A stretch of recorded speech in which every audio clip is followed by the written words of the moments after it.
আসসালামু আলাইকুম সম্মানিত ভিউয়ার্স।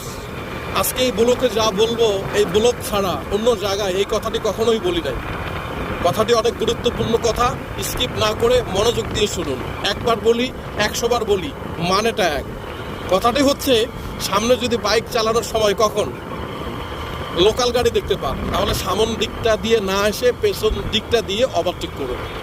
দ্বিতীয়ত, যদি কোনো বৃদ্ধ মানুষ পান, বৃদ্ধ মানুষ সামনে যেতে পারে কম, অতি দ্রুত ব্রেক ধরার চেষ্টা করুন কিংবা পেছন দিয়ে চলে যান। কোনো বাচ্চা যদি পান, অবশ্যই বাচ্চারা সামনে চলে যায়, তখন আর সামন দিয়ে যাবেন না, ব্রেক চাপার চেষ্টা করুন অথবা পেছন দিয়ে যাওয়ার চেষ্টা করুন, পেছন দিয়ে যান। কোনো যুবক যদি থাকে, হালকা করে ব্রেক ধরার চেষ্টা করুন, সে নিজেই মানিয়ে নেবে এবং তার ক্যাপাবিলিটি আছে ইনশাল্লাহ, সে ভারসাম্য রাখতে পারবে, ডানে বামে যে কোনো একটা কাজ করে সে লাফ দিয়ে চলে যাবে। কিন্তু সামনে যদি কখনো মহিলা পান, আপনি ব্রেক ধরুন, না পারলে ব্রেক ধরুন, শেষরায় পড়ে গেলেও ব্রেক ধরুন।